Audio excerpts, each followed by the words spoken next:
Hello and welcome. Tonight, I invite you to relax, to let go of the day, and to join me on a peaceful journey. Find a comfortable position, close your eyes, and allow the sound of my voice, along with the rhythm of the story, to guide you into deep rest. Once upon a time, there was a handsome prince who lived in a palace of white marble and golden light. Though the walls of his home were vast, his heart longed for something more, something beyond power, beyond crowns, beyond the adoration of his people. He longed for a love that would feel like a dream. One quiet afternoon he wandered into the forest. The air was soft, the leaves whispered secrets, and the sun broke gently through the branches.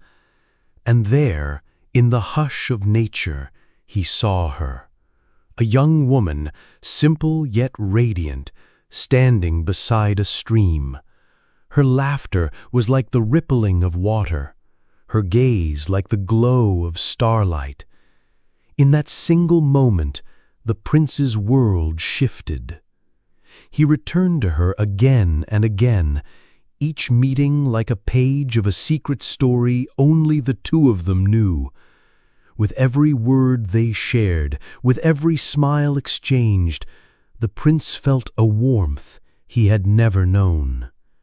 Soon he asked her to walk with him, not just through the forest, but through all the days of his life. And so they married, and she came with him to the palace. The grand halls that once felt hollow now bloomed with fragrance and song. Where there had been silence, there was her laughter. Where there had been shadows, there was her light. The prince had found not just a queen, but the heartbeat of his soul.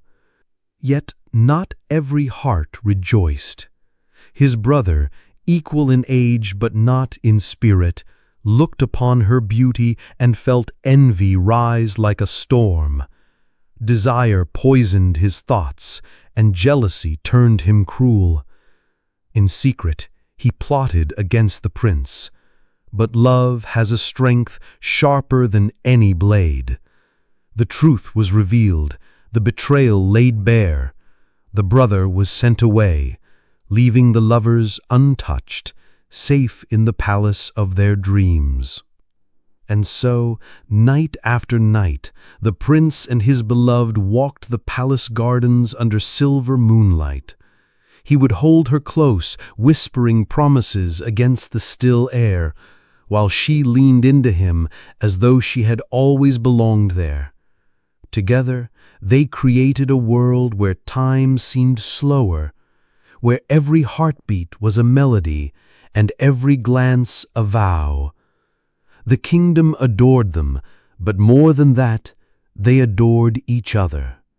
Their love was not bound by walls of stone nor by the weight of crowns. It was bound only by the simple, eternal truth that when two souls are meant to find one another, even fate itself becomes gentle. And so they lived, not just as king and queen, but as two dreamers who turned their love into a story that never truly ends. Time passed gently, like petals falling from a rose. The prince, now king, and his beloved queen ruled with grace. Their days filled with peace, and their nights with tender whispers beneath the stars. But destiny, in its quiet way, had more to weave into their tale. One day, after many seasons, the king's brother returned to the palace gates. The same brother who had once been sent away in envy and anger now stood with humble eyes, his heart softened by distance and time. The people who remembered his name welcomed him back with warmth, for forgiveness often blooms brighter than hatred. The king, wise and gentle, looked upon his brother not with bitterness, but with hope. He remembered not only the jealousy, but also the bond they had once shared in childhood, the laughter, the dreams, the endless days of growing side by side. And so, instead of punishment, he chose kindness. The king arranged for his brother to wed a princess of noble grace, a woman who carried the calm of dawn in her smile. Their wedding was filled with music, flowers, and joy that echoed through the halls. The kingdom celebrated not only a marriage, but the healing of a family. To honor him, the king granted his brother a kingdom of his own, a land to rule, to nurture, to love, just as he himself had been given. With this gift, the shadows of envy dissolved into light, and the two brothers, once divided, found peace in each other again. And so love spread beyond just two hearts. It became a bond that held an entire family, an entire kingdom together. Far away from the palace, deep within the wilderness, the jealous brother lived in silence. The trees became his walls, the night sky his ceiling. At first, exile felt like punishment, but soon it became a fire that burned inside him. Each night, as he lay beneath the cold stars, he thought of the palace halls he once walked. He thought of the golden crown, of the warm smiles of the people, of the queen's radiant laughter. And jealousy, that thorned vine, grew sharper. In his heart he swore an oath, "I will return. I will take what should have been mine. I will not rest until the kingdom bows to me." Years passed, and bitterness ripened into cunning. The brother returned in secret, not with armies, but with whispers. For whispers, he knew, could do what swords could not. He began to weave rumors like threads of poison. He whispered that the prince was not wise, but deceitful.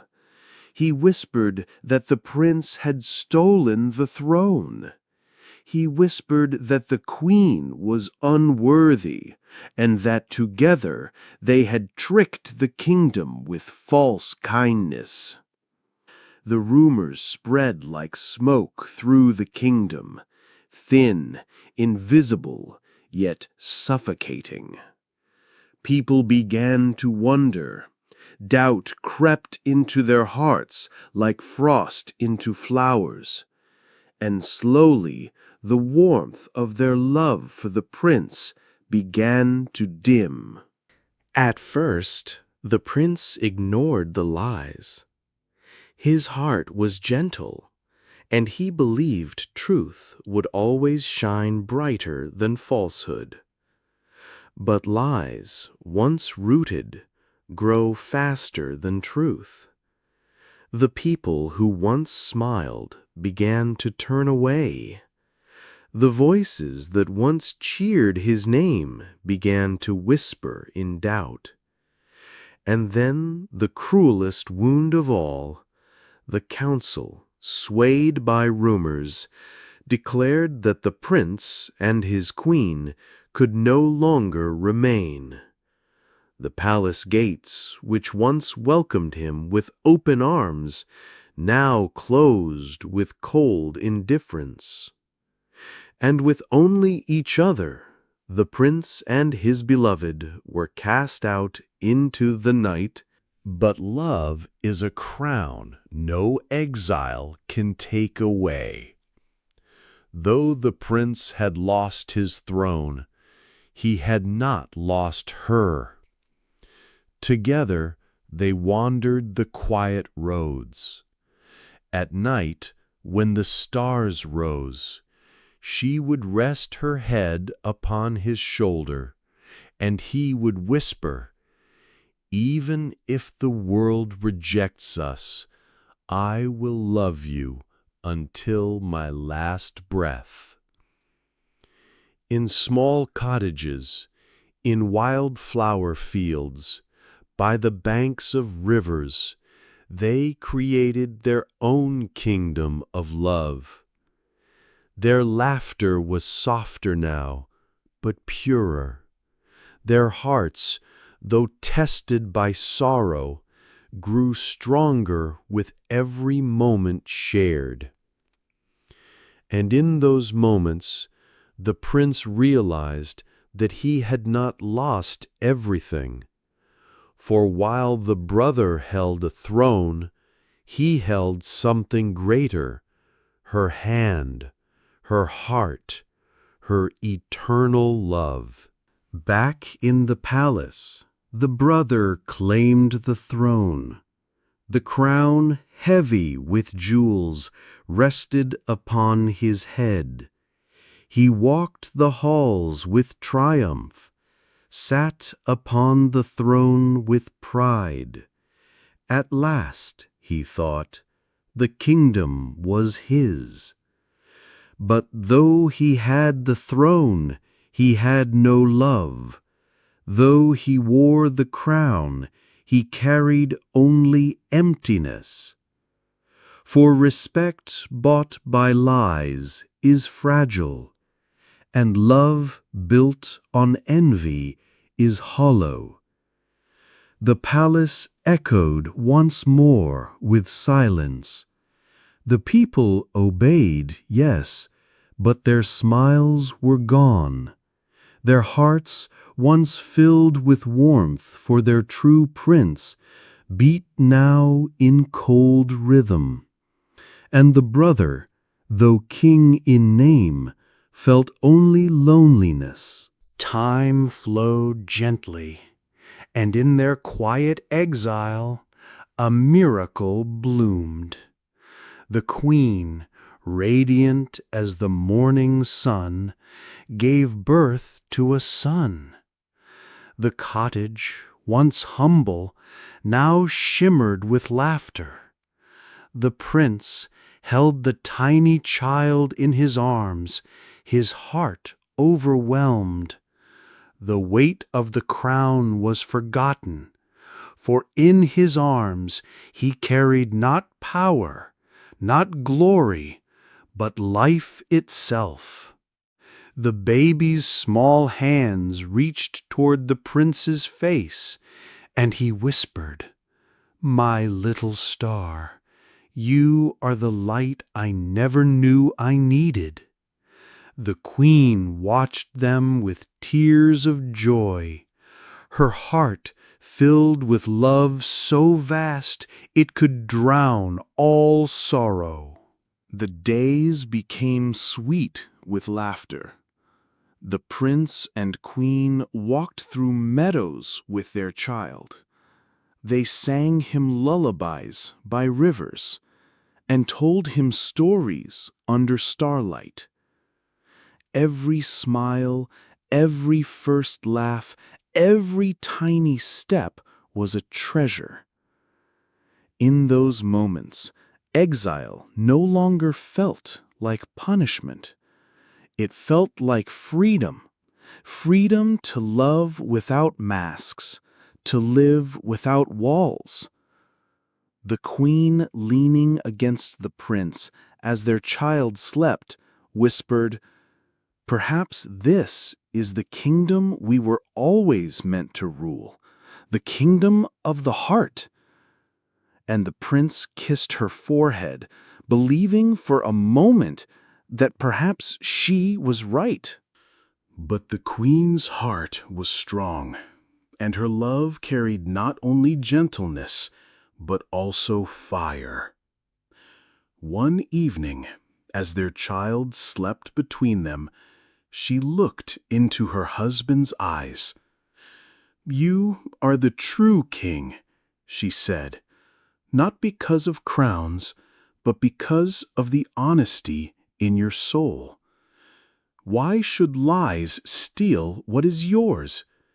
Why should our child grow away from the palace that is his birthright?" The prince listened in silence, torn between love and doubt. His nature was gentle, his heart slow to fight. But her words were like sparks in dry wood. They lit a flame. She touched his hand and whispered, "Fight not for the throne, but for truth. Fight not for power, but for the love of our child and the future of this kingdom. Let the world see the heart that I have always seen in you." And in that moment, the prince's eyes shone with a new fire, for her love had given him courage. For their child, for their truth, for the kingdom, they would rise again. That night, beneath the silent stars, the prince walked outside with his queen at his side. He looked toward the distant palace towers, faint against the horizon, and he whispered an oath, not of revenge, but of truth.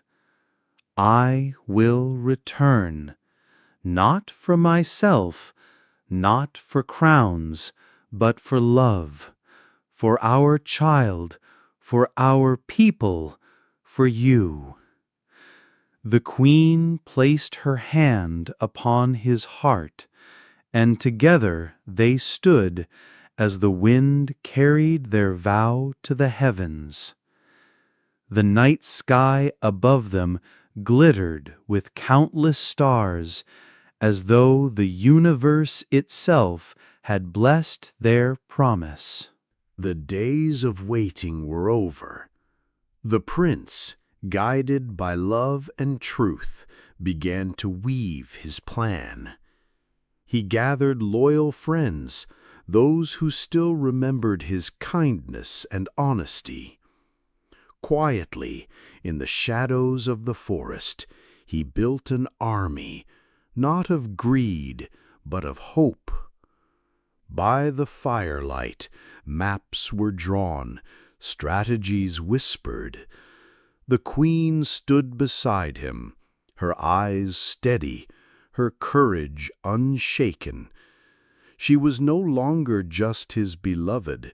She was his strength, his compass, his light.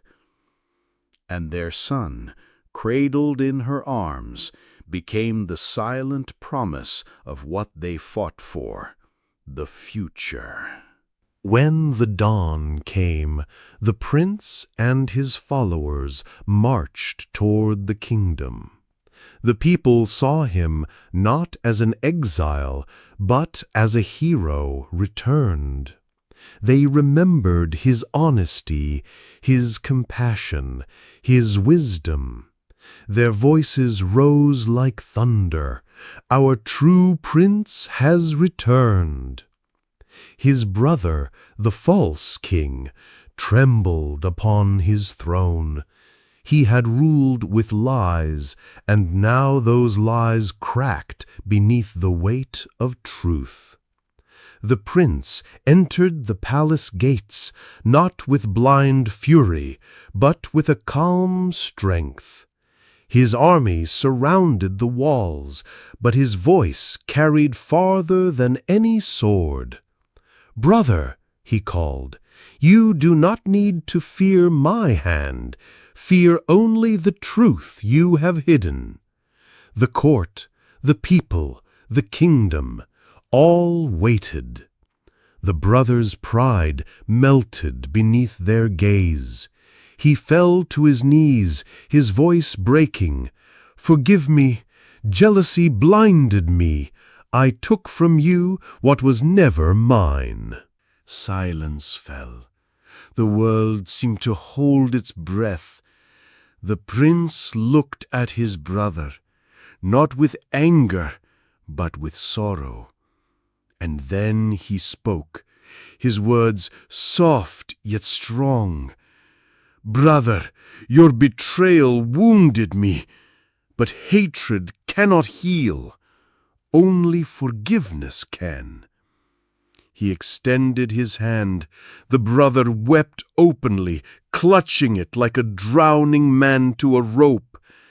And in that moment, the palace that once echoed with lies rang instead with the power of mercy. And so the prince reclaimed his crown, not through bloodshed, but through truth. He became a king greater than ever before, not famous for war, but for love, for compassion, for forgiveness. His queen stood beside him, radiant as the stars, their son in her arms. Together they ruled not only a kingdom of land and stone, but a kingdom of hearts. Peace returned, flowing through villages and fields like a river of light. The palace, once divided, became whole again. And when night fell, the king and queen walked the gardens hand in hand, their child laughing between them. The moon looked down, gentle and eternal, as if to say, "This is how love conquers all."